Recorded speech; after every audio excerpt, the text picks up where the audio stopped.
السلام علیکم ورحمۃ اللہ وبرکاتہ۔ امید ہے کہ آپ تمام اللہ کے فضل و کرم سے بخیریت و عافیت ہوں گے اور رمضان المبارک کا یہ رحمتوں برکتوں والا مہینہ اچھی طرح گزر رہا ہوگا۔ اب آئیے رمضان کی عظمت، حرمت اور فضیلت سنیں۔ الحمدللہ وسلام علی عبادہ الذین اصطفی۔ اللہ تبارک و تعالی نے اپنی تمام مخلوقات میں انسان کو اشرف و اکرم بنایا۔ اس کی فطرت میں نیکی اور بدی، بھلائی اور برائی، تابعداری اور سرکشی اور خوبی و خامی، دونوں ہی قسم کی صلاحیتیں اور استعدادیں یکساں طور پر رکھ دی ہیں۔ اسی کا ثمرہ اور نتیجہ ہے کہ کسی بھی انسان سے اچھائی اور برائی دونوں ہی موجود میں آتی ہیں۔ ایک انسان سے حسنات بھی ممکن ہیں اور سیئات بھی۔ اس کے باوجود کوئی سیئات و معصیات کو چھوڑ کر اپنی زندگی اور اس کے قیمتی لمحات کو حسنات و طاعات سے مزین اور آراستہ کرے تو یہ اس کے کامیاب اور خالق و مخلوق کے نزدیک اشرف و اکرم ہونے کی سب سے بڑی نشانی ہے، اور یہی تقوی و پرہیزگاری ہے جو روزے کا مقصد اصلی ہے۔ جیسا کہ اللہ تعالیٰ نے فرمایا، یا ایھا الذین آمنوا کتب علیکم الصیام کما کتب علی الذین من قبلکم لعلکم تتقون ایاما معدودات۔ اے ایمان والو، فرض کیا گیا تم پر روزہ جیسے فرض کیا گیا تھا تم سے اگلوں پر، تاکہ تم پرہیزگار ہو جاؤ۔ چند روز ہیں گنتی کی۔ تقوی کا معنی ہے نفس کو برائیوں سے روکنا، اور اس کا سب سے بڑا ذریعہ روزہ ہے۔ جیسا کہ ایک صحابی نے حضور اکرم صلی اللہ علیہ وسلم سے عرض کیا، اے اللہ کے رسول، مجھے کسی ایسے عمل کا حکم دیجئے جس سے حق تعالی مجھے نفع دے۔ آپ نے ارشاد فرمایا،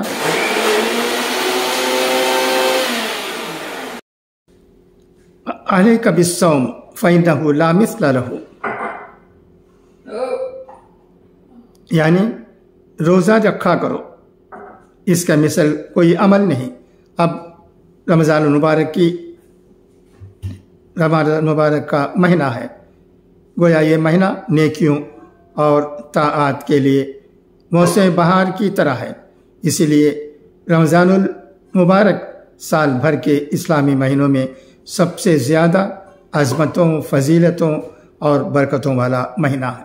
اس ماہ میں اللہ تعالی اہل ایمان کو اپنی رضا، محبت و عطا، اپنی ضمانت و الفت اور اپنے انوارات سے نوازتے ہیں۔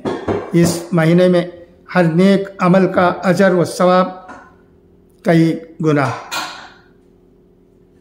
بڑھا دیا جاتا ہے۔ اس ماہ میں جب ایمان اور احتساب کی شرط کے ساتھ روزہ رکھا جاتا ہے تو اس کی برکت سے پچھلی زندگی کے تمام صغیرہ گناہ معاف ہو جاتے ہیں، اور جب رات کو قیام تراویح اسی شرط کے ساتھ کیا جاتا ہے تو اس سے بھی گزشتہ تمام گناہ معاف ہو جاتے ہیں۔ اس ماہ میں ایک نیکی فرض کے برابر اور فرض 70 فرائض کے برابر ہو جاتا ہے۔ اس ماہ کی ایک رات جسے شب قدر کہا جاتا ہے وہ 1000 مہینوں سے افضل قرار دی گئی ہے۔ رمضان کا روزہ فرض اور تراویح کو نفل سنت مؤکدہ بنایا ہے۔ یہ صبر کا مہینہ ہے اور صبر کا بدلہ جنت ہے۔ یہ ہمدردی اور خیر خواہی کا مہینہ ہے۔ اسی میں مومن کا رزق بڑھا دیا جاتا ہے۔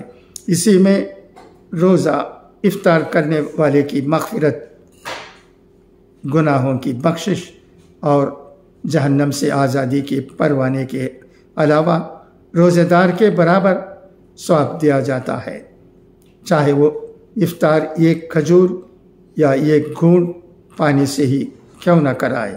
ہاں، اگر روزہ دار کو پیٹ بھر کر کھلائے یا پلائے تو اللہ تعالیٰ اسے حوض کوثر سے ایسا پانی پلائیں گے جس کے بعد وہ جنت میں داخل ہونے تک پیاسا نہ ہوگا۔ اس ماہ کا پہلا عشرہ رحمت، دوسرا مغفرت اور تیسرا جہنم سے آزادی کا ہے۔ جس نے اس ماہ میں اپنے ماتحتوں کے کام میں تخفیف کی تو اللہ تعالیٰ اس کے بدلہ اس کی مغفرت اور اسے جہنم سے آزادی کا پروانہ دیں گے۔ پورا سال جنت کو رمضان المبارک کے لیے آراستہ کیا جاتا ہے۔ عام قانون یہ ہے کہ یہ نیکی کا ثواب 10 سے لے کر 700 تک دیا جاتا ہے، مگر روزہ اس قانون سے مستثنی ہے۔ اللہ تعالیٰ کا ارشاد ہے، روزہ صرف میرے لیے ہے اور اس کا اجر میں خود دوں گا۔ روزہ دار کو 2 خوشیاں ملتی ہیں، ایک افطار کے وقت کہ اس کا روزہ مکمل ہوا اور دعا قبول ہوئی اور اللہ تعالیٰ کی نعمتوں سے روزہ افطار کیا، اور دوسری خوشی جب اللہ تعالیٰ سے ملاقات ہوگی۔ روزہ دار کے منہ کی بو جو معدے کے خالی ہونے کی وجہ سے آتی ہے، اللہ تعالیٰ کے نزدیک مشک سے زیادہ خوشبودار ہے۔ روزہ اور قرآن کریم دونوں بندے کی شفاعت کریں گے اور بندے کے حق میں دونوں کی شفاعت قبول کی جائے گی۔ اب چند وہ باتیں عرض کی جاتی ہیں جن کا حضور اکرم صلی اللہ علیہ وسلم خود بھی اہتمام کیا کرتے تھے اور امت کو بھی اس کی تعلیم اور تلقین فرماتے تھے۔ حضور اکرم صلی اللہ علیہ وسلم شعبان کی تاریخوں کی جس قدر نگہداشت فرماتے تھے اتنا دوسرے مہینوں کی نہیں فرماتے تھے۔ حضور اکرم صلی اللہ علیہ وسلم نے ارشاد فرمایا، رمضان کی خاطر شعبان کے چاند کا اہتمام کیا کرو۔ آپ صلی اللہ علیہ وسلم نے سحری کھانے کا حکم فرمایا کہ سحری کھایا کرو کیونکہ سحری کھانے میں برکت ہے، اور فرمایا ہمارے اور اہل کتاب کے روزے کے درمیان سحری کھانے کا فرق ہے، یعنی اہل کتاب کو سو جانے کے بعد کھانا پینا ممنوع تھا اور ہمیں صبح صادق کے طلوع ہونے سے پہلے تک اس کی اجازت ہے۔ آپ نے فرمایا